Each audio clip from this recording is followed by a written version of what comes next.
Olá, meus queridos amigos e companheiros de jornada em nosso canal no YouTube. Bem-vindos mais uma vez. Neste vídeo, vamos tratar da lição de número 3, que tem por tema o céu, o destino do cristão. Essa lição faz parte das 13 lições deste trimestre da revista editada pela CPAD e empregada pela grande maioria das Assembleias de Deus e por igrejas de outras denominações e igrejas independentes. Antes, aquele lembrete tradicional.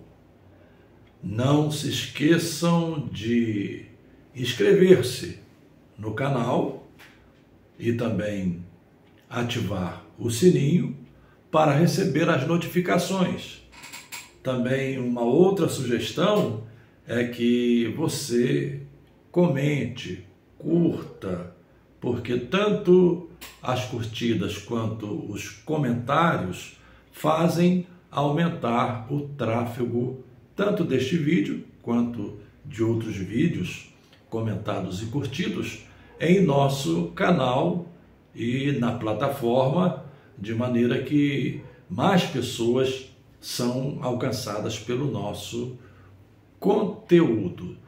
Temos a transmissão semanal da lição, que sempre é estudada no domingo seguinte ou em outro dia que a igreja geralmente escolhe, e temos as séries. Temos 4 séries. Temos, por exemplo, a série Evidências que Respaldam a Bíblia, temos a série História da Igreja, temos a série 100 orações registradas na Bíblia. Temos aí essas 3 séries e ainda temos uma última série que é livros que recomendo. Se o livro é bom, se o livro tem conteúdo, geralmente eu uso esta série para recomendá-lo aos nossos companheiros de jornada, e sem mencionar, e já mencionando, os shorts, que são vídeos pequenos de 1 minuto, onde eu respondo as perguntas que me são feitas. Com essas considerações, vamos já adentrar nos subsídios que vamos oferecer na lição desta semana aos nossos milhares de professores que lecionarão a lição no próximo domingo, e também aos alunos que nos dão o prazer, a satisfação e a honra de assistir o nosso vídeo, que geralmente é um vídeo curto. Optamos por fazer um vídeo curto, porque o vídeo longo, eventualmente as pessoas não têm tempo, então nossos vídeos duram entre 30 e 40 minutos. Vamos então já imediatamente entrar no tema da lição, o céu, o destino do cristão. A leitura em classe, ela se encontra em Filipenses, capítulo 3, versos 3 e do verso 14 ao 20, e ainda o verso de número 21, e Apocalipse, capítulo 21, do verso 1 ao 4. O texto áureo é extremamente interessante porque ele é uma espécie de eixo ao redor do qual o tema gira. Diz assim o texto áureo: mas a nossa cidade está nos céus, donde também esperamos o Salvador, o Senhor Jesus Cristo. Filipenses capítulo 3 e o verso de número 20. Esse é o texto áureo. Um ponto interessante a destacar no início da minha exposição é essa forma que o comentarista aplica em que ele, nas duas primeiras lições, trata do início da caminhada. Na primeira lição, a abordagem é sobre o novo nascimento. Na segunda lição, a abordagem é sobre a porta estreita e a porta larga. E em ambas as lições, nós estamos aí tratando do início, porque porta estreita, como no vídeo passado, na transmissão passada, mencionei, ela vincula-se diretamente a Jesus. Lá no capítulo 10 de João, quando ele fala sobre a porta do aprisco, mencionando que as ovelhas entram pela porta, mencionando também que o pastor entra pela porta, mencionando que quem entra de outra forma é ladrão e salteador, e ainda menciona no verso 10 que o ladrão vem roubar, matar e destruir, e esse ladrão aí não é o diabo, o ladrão aí refere-se aos lobos devoradores. Esse é o sentido daquele verso. E, portanto, porta estreita refere-se a Jesus, porque no próprio texto de João 10, Jesus diz: eu sou a porta. Também João 14,6, eu sou o caminho. Então estamos tratando nas duas primeiras lições, digamos, do começo, do início da nossa caminhada como cristãos mediante o novo nascimento. E das duas lições para a terceira, então, o comentarista dá um pulo, digamos assim, nessa peregrinação já para chegar ao nosso destino. E temos aí, entre o início e o destino, um hiato, entre aspas, que é exatamente a peregrinação do cristão. Hoje, nós estamos tratando do céu, estamos tratando da nossa chegada, estamos tratando de onde chegaremos.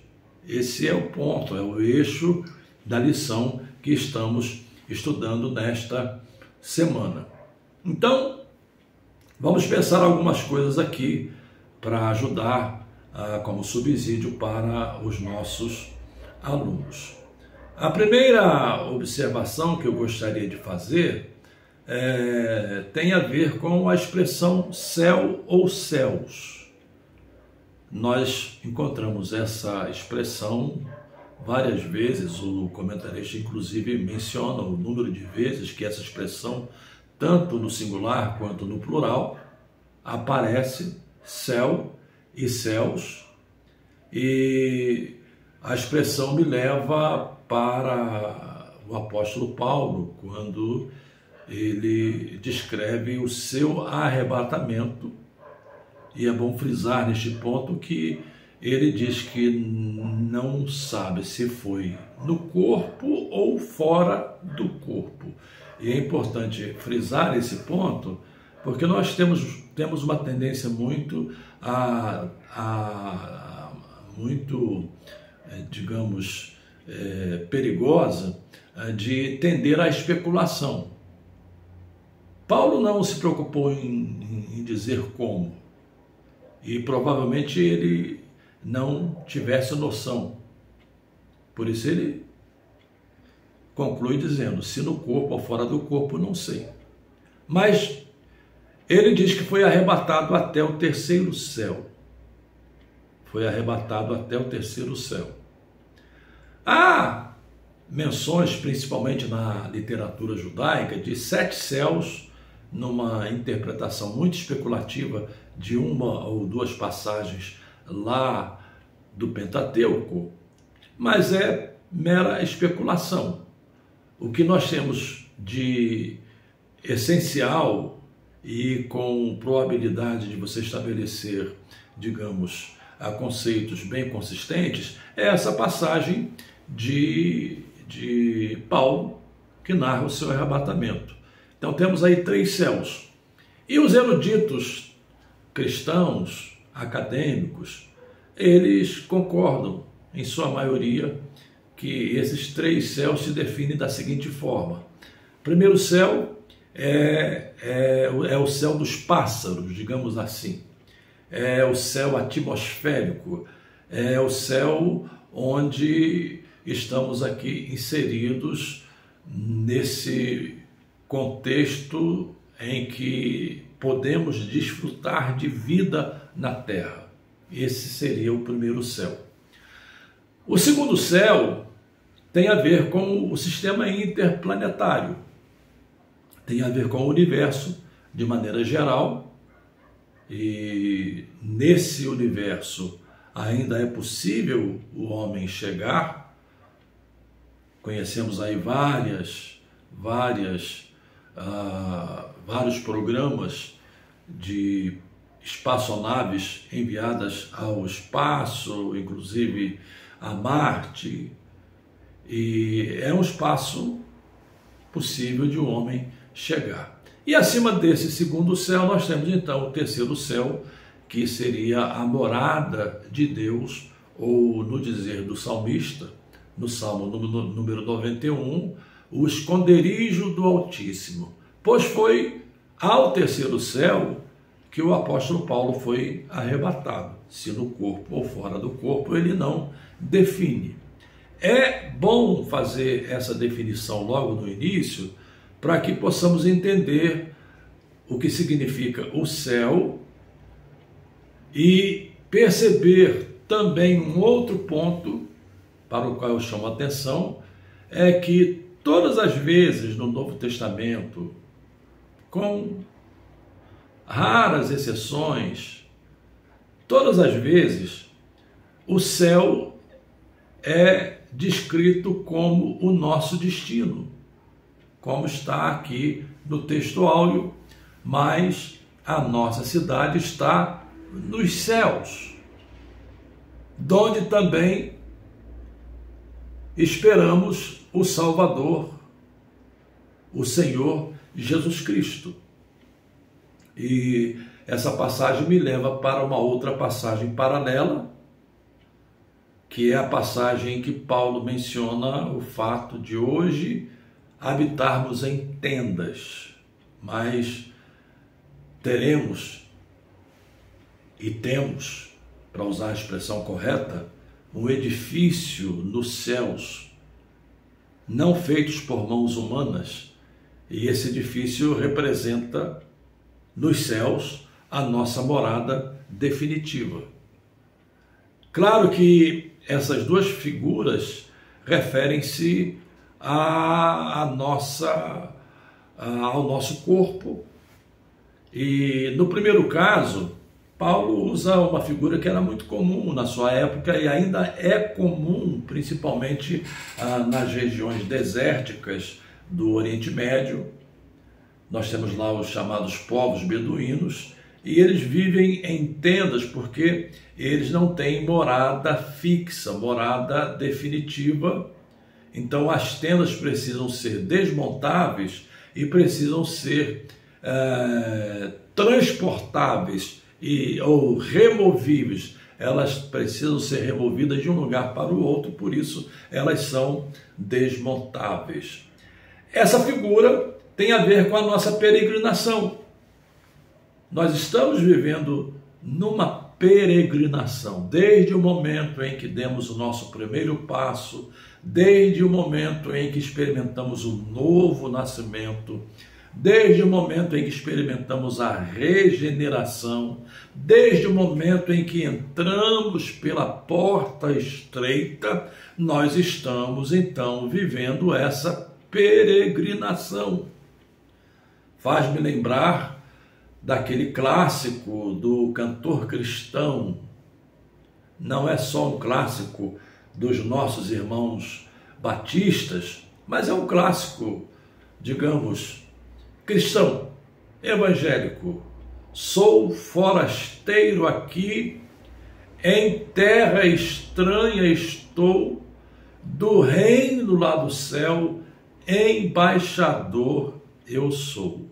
E também essa ideia de tenda me reporta para aquele livro que é um clássico da literatura cristã, inclusive é uma obra de domínio público, já publicada por diferentes editoras. E se você ainda não leu, eu não sei quantas vezes li O Peregrino, algumas vezes. Mas se você ainda não leu, eu sugiro que você leia O Peregrino de John Bunyan. Esse livro, como eu disse, já foi editado por várias editoras e ele descreve a peregrinação desde o momento da entrada pela porta estreita até a chegada na presença de Deus, ou até chegar ao céu. É a jornada do peregrino. Tem inclusive essa obra escrita em linguagem infantil. É um bom presente para você oferecer para os seus filhos, netos, para que eles possam ler e entender o que significa a nossa peregrinação. Então, estamos aí nesse ato e o comentarista sai do início da caminhada e entra no céu, que tem a ver com a nossa morada definitiva, tem a ver com o lugar onde habitaremos. E eu posso usar aqui também João 14, quando Jesus disse: não se turbe o vosso coração, crede em Deus, crede também em mim. E ele faz alusão ali às moradas e conclui o pensamento dizendo: para que onde eu estiver, estejais vós também. E aí entra aquela outra questão, aquele outro ponto.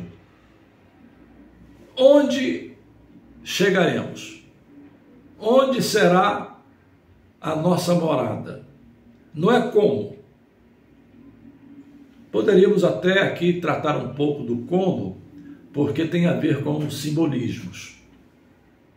Quando lemos, por exemplo, o Apocalipse é um livro riquíssimo em simbolismos, figuras de linguagem. E convém lembrar que figuras de linguagem sempre apontam para uma realidade. Então você, por exemplo, lê sobre ruas de ouro, você lê, por exemplo, sobre muros com pedras preciosas, você lê sobre comer o maná. Isso aparece principalmente nas cartas às 7 igrejas que estão ali nos 3 primeiros capítulos do livro de Apocalipse. E o que acontece? Às vezes nós materializamos demais essa linguagem e colocamos essa linguagem como se ela expressasse uma situação com a qual estamos acostumados. Por exemplo, nós temos pedras preciosas, quem pode adquiri-las, quem tem recursos financeiros. Quando nos casamos, por exemplo, nós colocamos uma aliança esculpida em ouro. É o símbolo da aliança que se faz entre o homem e a mulher. Então, nós estamos acostumados com essa linguagem e pensamos no céu sob essa perspectiva. Mas essa linguagem, ela é simbólica para mostrar que o céu é muito além disso. É apenas meramente uma forma de você entender o céu. E entender o céu, em que sentido? Que o céu é um lugar, não é? Mas ao mesmo tempo é um estado, é uma condição. A condição do mundo hoje é uma condição degradada, afetada pela queda, afetada pelo mal. Tanto os seres humanos, quanto os animais, quanto a própria natureza sofrem os efeitos do pecado. Já o céu é o lugar da perfeição. E perdoe-me por ser redundante no que eu vou dizer, porque perfeição já é absoluta. Então, a partir do momento que eu acrescento esse termo, eu estou sendo redundante, mas ele tem o sentido de reforçar a tese. É o lugar da perfeição absoluta. Não existe lugar para as imperfeições no céu. Por isso essa linguagem. Então, corremos o risco, de um lado, de materializar, mas também corremos um outro risco, é o de espiritualizar, colocar a questão no terreno do abstracionismo, no terreno do evanescente, no terreno de algo esfumaçante, como se lá houvessem aqueles fantasmas, tipo o Gasparzinho das revistas em quadrinhos que alguns de nós lemos em nossa infância, e a gente imagina o céu nesse nível. Eu prefiro uma forma como o pastor Cláudio Nó de Andrade, em tempos idos, definiu. Ele disse que nem essa linguagem materialista e nem essa linguagem espiritualista, mas a linguagem é celestial, meramente para a gente entender que nós vamos ter uma vida no céu perfeita, plena, mas uma vida numa dimensão muito maior, mas em similaridade, uma vida igual à vida que temos enquanto estamos no corpo, enquanto estamos na tenda da nossa peregrinação, mas numa dimensão perfeita, ou numa perfeição absoluta, e esse é o nosso destino, é o céu, é para onde vamos. Quando lemos a narrativa que descreve o apedrejamento de Estevão, o texto diz e narra as palavras do próprio Estevão: e vi o céu aberto e o Filho do Homem em pé à destra de Deus. E foi para lá que Estevão foi e foi recebido pelo próprio Senhor. Claro, numa dimensão que não dá para definir em linguagem humana. Então estamos tratando do nosso destino. Estamos tratando exatamente aonde chegaremos, como chegaremos. E já acabei de fazer essa digressão e apresentar esses subsídios, mas nós temos um ponto aqui interessante, é que o comentarista usa Apocalipse, capítulo 21, e os dois capítulos finais do Apocalipse, 21 e 22, eles são capítulos para descrever os assuntos finais da história e os novos céus e nova terra, e também aqui no texto empregado pelo comentarista, o texto bíblico diz que a Jerusalém desce do céu. Desce do céu. E aí vem a pergunta: se é para o céu que estamos indo, como é que a Jerusalém desce do céu? Aparenta uma contradição. Então nós temos de pensar em céu dentro de um contexto amplo para nós cristãos, e nós temos de entrar num outro ponto que é interessante para ajudar na nossa definição. É na ressurreição. Quando lemos 1 Coríntios capítulo 15, nós temos ali o apóstolo Paulo ensinando sobre a doutrina da ressurreição dos crentes, e ele diz que se Cristo não ressuscitasse, a nossa pregação seria vã.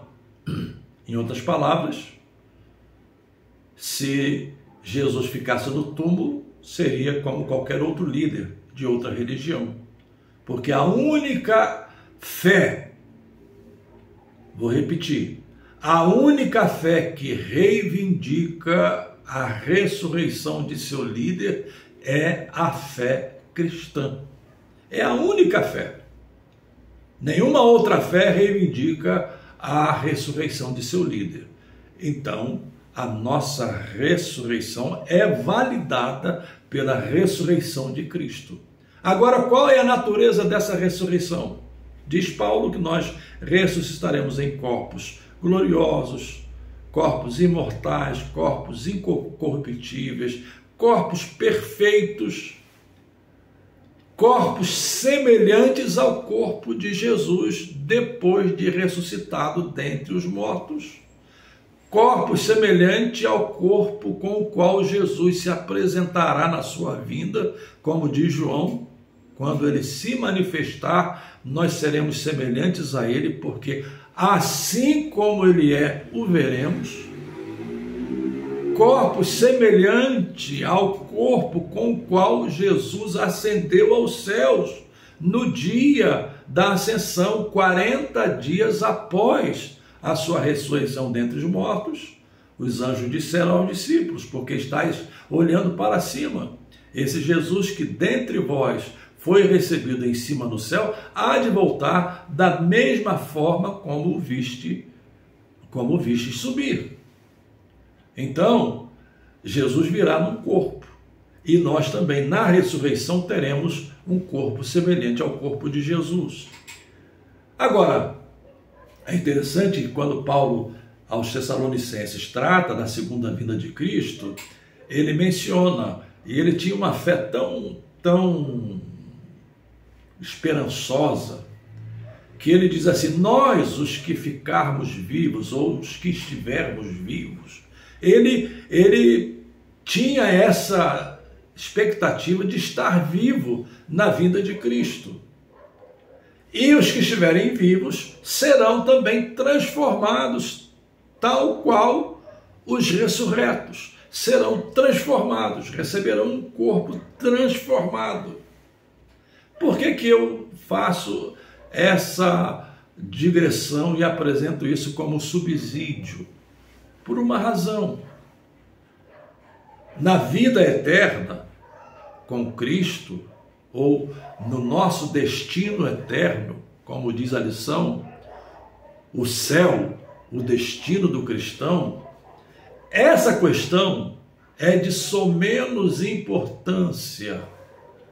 Por quê? Exatamente por causa dos nossos corpos. Os senhores e as senhoras sabem que no sistema interplanetário, quando você trabalha em termos de medidas, não são as medidas que usamos aqui. Lá, as medidas são os anos-luz. Então, uma estrela viaja anos-luz, que significa aí, às vezes, até milhões de anos, até que ela possa ser vista na Terra, desde quando ela nasce. Não vou entrar no mérito astronômico, porque não é a minha área, né? Mas a lição que eu tenho aqui é a seguinte: hoje, nós somos limitados por esse corpo físico degradado, afetado pela doença, pelo pecado, pelo sofrimento. Nós nos desgastamos, a idade deteriora o nosso organismo, não é? E quando a gente precisa se locomover, não existe aquela hipótese de você estar em dois lugares ao mesmo tempo. Ou você está aqui, ou está acolá. Não tem como estar em dois lugares ao mesmo tempo. Bem, você precisa sair, por exemplo, eu moro em Teresópolis, preciso sair para o Rio de Janeiro. Se eu for de carro e o trânsito estiver bom, se não houver engarrafamento, principalmente na Baixada Fluminense, na Washington Luiz, na Avenida Brasil, na linha vermelha, se não houver engarrafamento, eu vou levar aí de carro 1h15, 1h20 minutos. Agora, pensando em anos-luz, quanto tempo eu levaria se eu saísse numa viagem de Marte para Plutão? Não tenho nem aqui a visão interplanetária para olhar a distância, pelo menos a distância no mapa. Quanto tempo eu levaria? Eu não chegaria em lugar nenhum. Só que nós estaremos em um novo corpo, um corpo transformado, incorruptível. Um corpo que não estará mais sujeito a essas limitações da nossa temporalidade. Então nós temos no minuto quantos segundos? Temos 60 segundos. Dentro desse segundo nós temos os átomos de segundo. E eu estou usando toda essa construção para dizer que um transporte meu ou seu de um lugar para o outro na eternidade será uma coisa tão veloz que talvez seja mais veloz do que a velocidade da luz. Esse é um ponto. Ou seja, a questão de estarmos no céu, de estarmos na terra, e o que deve preponderar aí é aquela última frase de Jesus em João 14, para que onde eu estiver, estejais vós também.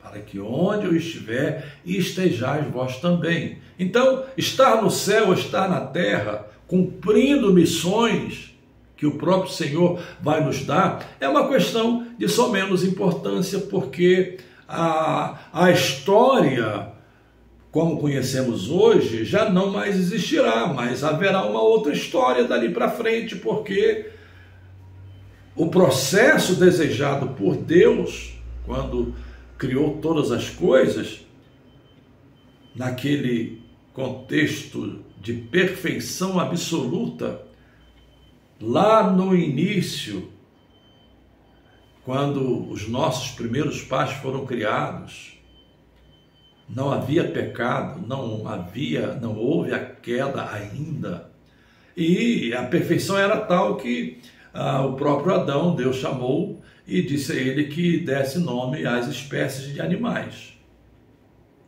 Imagine a genialidade de Adão, imagine a inteligência de Adão, a capacidade de Adão de dar os nomes às espécies, de conhecê-las, de saber lidar com elas, porque quando tratamos do mandato cultural, lá em Gênesis, você lê que Deus disse ao homem que ele deveria dominar sobre os animais.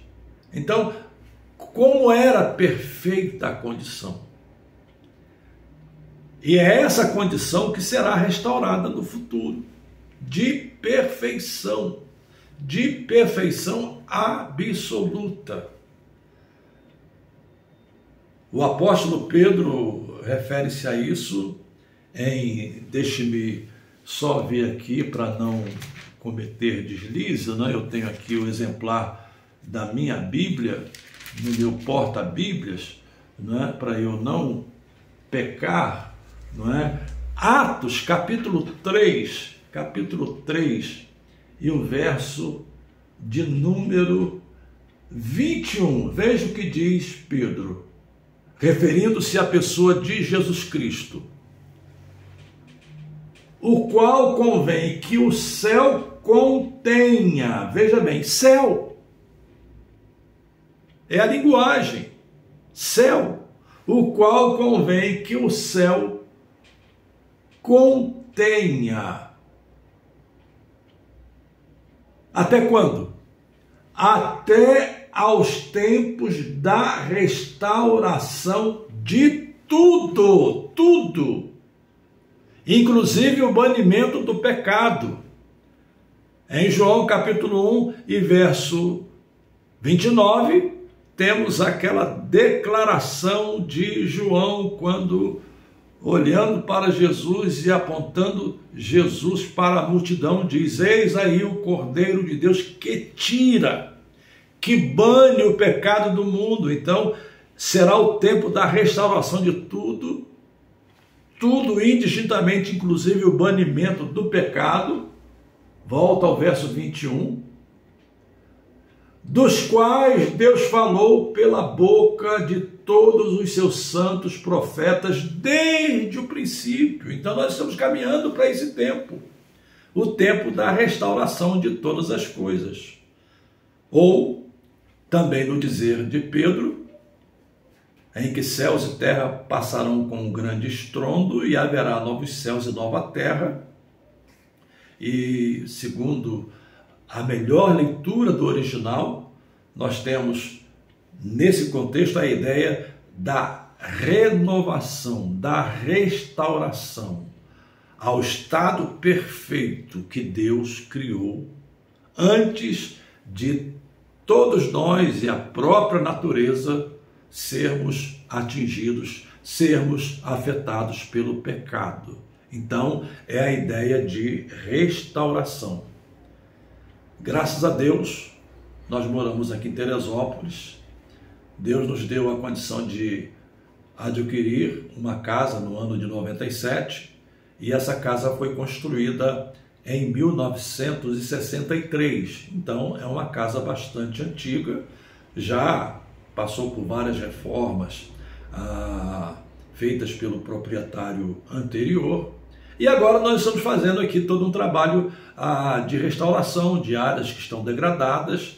É um processo demorado, porque o custo não é baixo e nós não temos recursos à mão para fazer isso de uma vez só.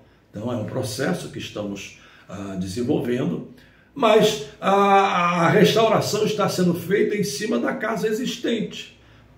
Pode chegar o dia em que essa restauração termine e as pessoas passem na rua e olhem e pensem, é uma casa nova. Não, não é uma casa nova, é uma casa restaurada. Foi restaurada mediante a reforma que está sendo feita. Eu estou usando a ilustração para dizer que é assim em relação aos novos céus e nova terra. Serão novos céus e nova terra restaurados à sua condição original. Então, eu acho que nós não temos nenhuma dificuldade quando falamos que vamos para o céu. Algumas pessoas ficam aí discutindo nas redes, não, você não vai para o céu. E às vezes cada espantalho. Tente entender a linguagem bíblica. Veja aqui o que diz Pedro, referindo-se a Jesus, aqui no verso 21, o qual convém que o céu, claro, aí está falando do céu de Deus, o terceiro céu.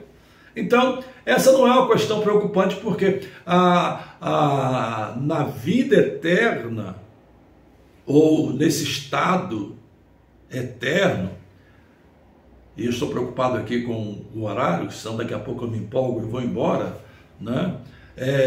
Nós teremos o quê? Nós teremos o estabelecimento definitivo do governo de Cristo, fisicamente falando, porque Cristo estará aqui quando a Jerusalém descer do céu. Cristo estará aqui com o corpo, e os crentes salvos também que estiverem com Cristo estarão com corpos glorificados, corpos imortais, incorruptíveis.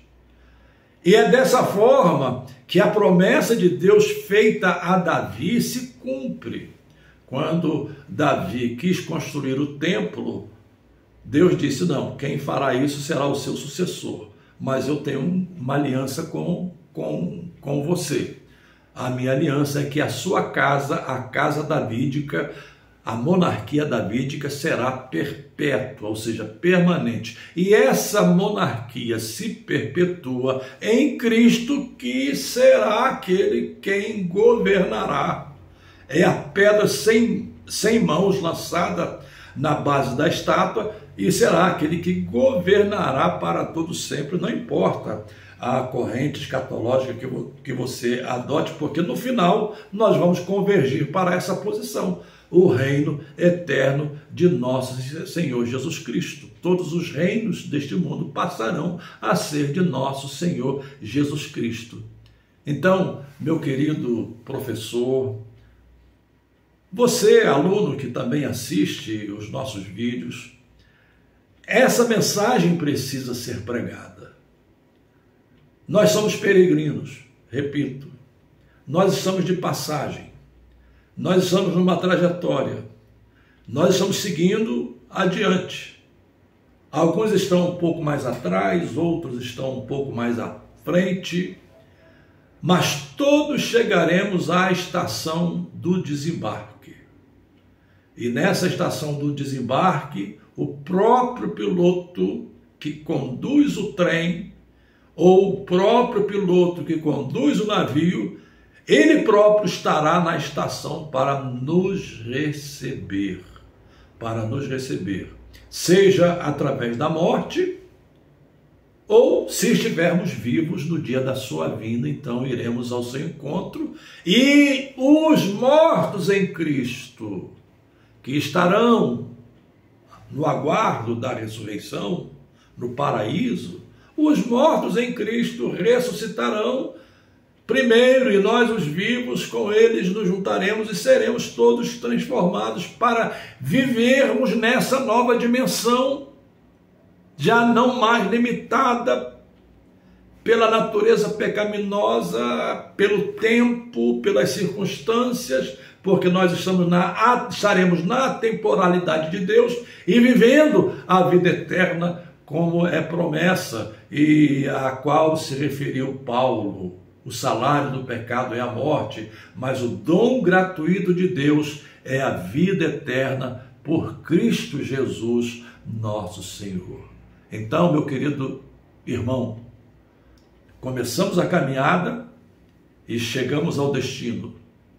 Fizemos a peregrinação e nas próximas lições, certamente, nós vamos tratar desses pontos ligados à peregrinação até chegarmos ao nosso destino final, que é o céu, com todas as implicações que o céu, que a vida eterna tem para aqueles que foram chamados à salvação pelo Senhor Jesus Cristo através de sua morte expiatória. Que prazer poder hoje falar através deste vídeo a você que está aí do outro lado. É uma alegria ter você como nosso companheiro nessa jornada, ter você como nossa companheira nessa jornada e até a próxima semana, se Deus quiser. Lembrando, inscrevam-se no canal, ativem o sininho para receber as notificações quando os vídeos forem disponibilizados e curtam também, comentem, porque isso ajuda a trazer mais tráfego para o vídeo nas nossas plataformas, na nossa plataforma, aliás. Não é? Um beijo no coração, um abraço e até a próxima semana, querendo Deus.